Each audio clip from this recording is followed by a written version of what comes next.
Kuppuswamy Annamalai Bharatiya Janata party എന്ന ലോകത്തെ ഏറ്റവും വലിയ ജനാധിപത്യ പാർട്ടിയെ തമിഴ്നാട് എന്ന സംസ്ഥാനത്ത് ഒരു ബ്രാൻഡാക്കി മാറ്റിയ യുവ നേതാവ് അണ്ണാമലൈ BJP വിട്ടു. BJPയിൽ നിന്ന് ഔദ്യോഗികമായി അദ്ദേഹം രാജി സമർപ്പിച്ചു. അദ്ദേഹം BJP ദേശീയ അധ്യക്ഷന് രാജിക്കത്ത് നൽകി. ഒപ്പം അമിത്ഷാ തുടങ്ങിയ നേതാക്കളുമായി അദ്ദേഹം കൂടിക്കാഴ്ച നടത്തി. ഇനിയിപ്പോൾ പുതിയ പാർട്ടി അദ്ദേഹം ഉണ്ടാക്കും എന്നാണ് കേൾക്കുന്ന വാർത്തകൾ. സത്യം പറഞ്ഞാൽ BJP ആത്മഹത്യാപരമായ ഒരു അവസ്ഥയിൽ എത്തിയിരിക്കുന്നു കാലങ്ങൾക്ക് ശേഷം. BJP അല്ലെങ്കിൽ അമിത്ഷാ അല്ലെങ്കിൽ JP നദ്ദ, നിതിൻ നബീൻ ഇവരൊക്കെ എടുത്ത തീരുമാനങ്ങൾ വളരെ ശരിയായിരുന്നു ഇതുവരെ. പക്ഷേ അണ്ണാമലയെ പാർട്ടിയിൽ നിന്ന് പോകാൻ അനുവദിച്ചത് അല്ലെങ്കിൽ നിർബന്ധിതനാക്കിയ ഈ നടപടിയോട് ഒരിക്കലും ഇന്ത്യയിലെ എന്നല്ല ലോകത്തെ ഒരു BJP അനുഭാവിക്കും യോജിക്കാനാകില്ല എന്നത് സത്യം.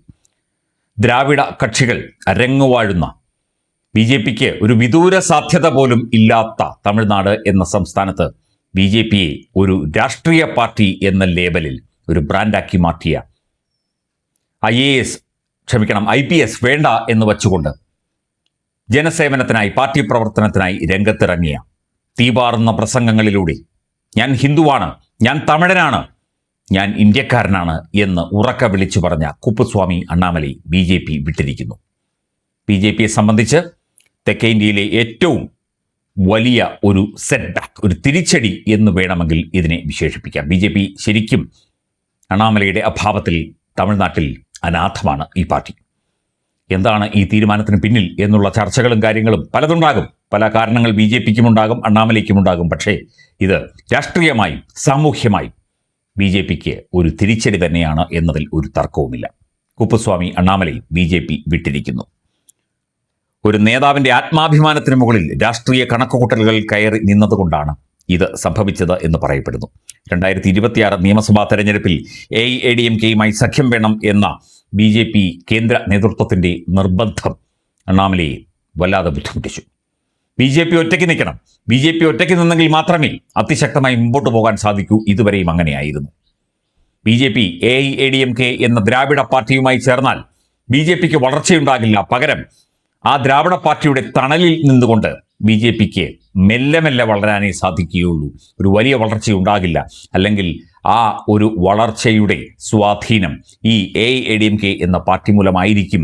അത് ജനകീയ മുഖം BJPക്ക് നഷ്ടപ്പെടുത്തും എന്നാണ് കുപ്പുസ്വാമി അണ്ണാമലൈ പറഞ്ഞത്. പക്ഷേ കേന്ദ്ര നേതൃത്വം ഡൽഹി അതൊന്നും കേട്ടില്ല. കുപ്പുസ്വാമി അണ്ണാമലയുടെ വാക്കുകൾക്ക് അവിടെ വില കൽപ്പിച്ചില്ല. തമിഴ്നാടിൻ്റെ രാഷ്ട്രീയവും സാമൂഹ്യാവസ്ഥയും അതുപോലെ തന്നെ അവിടുത്തെ സാമുദായിക ജാതീയ അവസ്ഥകളും ജനങ്ങളുടെ മനസ്സുമൊക്കെ വ്യക്തമായി അറിയാവുന്ന, വ്യക്തമായി പഠിച്ച കുപ്പുസ്വാമി അണ്ണാമലയുടെ വാക്കുകൾക്ക് BJP ഒരു പ്രാധാന്യവും കൊടുത്തില്ല എന്നത് അത്യന്തം സങ്കടകരമാണ്. 2020 അണ്ണാമലൈ ഏറ്റെടുക്കുമ്പോൾ തമിഴ്നാട് BJP നോട്ടയുമായി മത്സരിക്കുന്ന പാർട്ടിയായിരുന്നു. 2.6% BJPയുടെ വോട്ട് ശതമാനം. 2024 ആയപ്പോഴേക്കും ആ കഥയൊക്കെ മാറി. 12% BJPയുടെ വോട്ട് വിഹിതം. എൻ മക്കൾ യാത്രയിലൂടെ 234 മണ്ഡലങ്ങളിലും കാലുകുത്തി 10,000 കിലോമീറ്റർ നടന്ന ജനഹൃദയങ്ങളിലേക്ക് അണ്ണാമലൈ ഇറങ്ങിച്ചെല്ലുകയായിരുന്നു. ദ്രാവിഡ പാർട്ടികൾ അരനൂറ്റാണ്ട് കൊണ്ട് പണിത മതിലിൽ ആദ്യത്തെ വിള്ളൽ വീഴ്ത്താൻ കുപ്പുസ്വാമി അണ്ണാമലൈ എന്ന രാഷ്ട്രീയ പ്രവർത്തകന്, പൊതുസേവകന് സാധിച്ചു. വോട്ട് ഷെയർ 11.1 കുതിച്ചു. DMKയുടെ അഴിമതി കോട്ടയിളക്കിയത് അണ്ണാമലയുടെ DMK ഫയൽസ് നമുക്കറിയാം, നമ്മളെല്ലാം ഒരുപാട് ചർച്ച ചെയ്തതാണ്. മുൻ ധനമന്ത്രി പളനിവേൽ ത്യാഗരാജൻ മുതൽ മുഖ്യമന്ത്രിയുടെ കുടുംബാംഗങ്ങൾ വരെ മന്ത്രിമാരായ സെന്തിൽ ബാലാജി, K പൊന്മുടി ഉൾപ്പെടെ നിരവധി പേർക്കെതിരെ ഏതാണ്ട് 1.5 ലക്ഷം കോടി രൂപയുടെ ആരോപണം പുറത്തുവിട്ടു. അതിൻ്റെ വിശദാംശങ്ങൾ പുറത്തുവിട്ടു. അന്വേഷണം ഇപ്പോഴും നടക്കുകയാണ്. സോഷ്യൽ മീഡിയയിൽ 15 ലക്ഷം ട്വിറ്റർ ഫോളോവേഴ്സ്, 20 ലക്ഷം യൂട്യൂബ് സബ്സ്ക്രൈബേഴ്സ്, ഒരു റീൽസിന് 50 ലക്ഷം വ്യൂസ്. DMKയുടെ IT വിങ്ങിൻ്റെ ഉറക്കം കെടുത്തിയ ആക്രമണ രാഷ്ട്രീയമാണ് അണ്ണാമലൈ നടത്തിയത്. അണ്ണാമലൈ എവിടെ നിന്നാലും ജനസമുദ്രമാണ്. റോഡുകൾ ബ്ലോക്കാകും, ട്രാഫിക് സ്തംഭിക്കും, പോലീസിനെ നിയന്ത്രിക്കാൻ പറ്റാത്ത തിരക്ക്.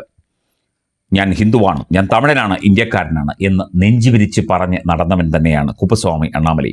ഇന്ന് BJPയിൽ അണ്ണാമലയുടെ നിഴലായി നിൽക്കാൻ പോലും ആരുമില്ല എന്നത് മറ്റൊരു സത്യം. കേരളത്തിൽ BDJSുമായി ഒത്തുചേർന്ന് BJP ഒരു മുന്നണി രാഷ്ട്രീയം ഉണ്ടാക്കിയപ്പോഴും ഇതുതന്നെയാണ് പല രാഷ്ട്രീയ നിരീക്ഷകരും ചില BJP നേതാക്കളും ഒക്കെ പറഞ്ഞത്.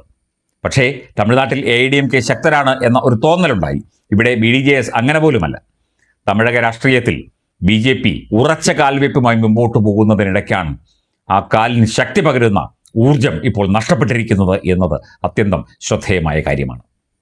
കുപ്പുസ്വാമി അണ്ണാമലൈ BJP വിടുന്നു. വെറുതെ അങ്ങനെ BJP വിട്ടുപോകുന്നയാളോ വാശി പിടിച്ച് സ്ഥാനമോഹങ്ങൾക്ക് വേണ്ടി അങ്ങനെ പാർട്ടി ഉപേക്ഷിക്കുന്ന ആളോ അല്ല കുപ്പുസ്വാമി അണ്ണാമലൈ.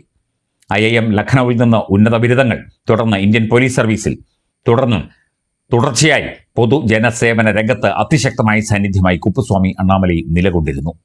അദ്ദേഹത്തെ സത്യം പറഞ്ഞാൽ BJP പുറത്താകാൻ അല്ലെങ്കിൽ ഇറങ്ങിപ്പോകാൻ നിർബന്ധിച്ചതാണ്, അല്ലെങ്കിൽ നിർബന്ധിതനാക്കിയതാണ് എന്നത് മറ്റൊരു സത്യം. ദക്ഷിണേന്ത്യ പിടിക്കാൻ ഡൽഹിയിൽ തന്ത്രങ്ങൾ പോരാ, മണ്ണിന്റെ മണമറിയുന്ന നേതാവ് വേണം, ജനത്തിന്റെ നാടുമിണ്ടി പറയുന്ന പോരാളി വേണം. അത് അണ്ണാമലയായിരുന്നു. അദ്ദേഹത്തെ നഷ്ടപ്പെടുത്തിയതോടെ തമിഴ്നാട് എന്ന അധ്യായം BJP സ്വയം അടയ്ക്കുകയായിരുന്നു. ചരിത്രം അണ്ണാമലയെ ഓർക്കും. ദ്രാവിഡക്കോട്ടയിൽ വിള്ളൽ വീഴ്ത്തിയവൻ എന്ന്, ഒരു തലമുറയെ സ്വപ്നം കാണാൻ പഠിപ്പിച്ചവൻ എന്ന് BJP ഓർക്കപ്പെടും. കിട്ടിയ രത്നത്തെ കൈവിട്ട കക്ഷി എന്ന്. തീർച്ചയായിട്ടും കുപ്പുസ്വാമി അണ്ണാമലൈ ഒരു രത്നമായിരുന്നു, ഒരു ജമ്മായിരുന്നു. അദ്ദേഹത്തെ സ്വയം ഇറങ്ങിപ്പോകാൻ നിർബന്ധിതനാക്കി, അല്ലെങ്കിൽ BJP കുപ്പസ്വാമി അണ്ണാമലയെ കുപ്പത്തൊട്ടിയിലേക്ക് വലിച്ചെറിയുന്നത് പോലെ വലിച്ചെറിഞ്ഞു. തീർച്ചയായിട്ടും തമിഴക രാഷ്ട്രീയത്തിൽ, BJP രാഷ്ട്രീയത്തിൽ, സൗത്ത് ഇന്ത്യൻ രാഷ്ട്രീയത്തിലൊക്കെ തന്നെ BJPക്ക് വലിയ തോതിലുള്ള പ്രത്യാഘാതങ്ങൾ ഉണ്ടാക്കും എന്നതിൽ ഒരു തർക്കവുമില്ല.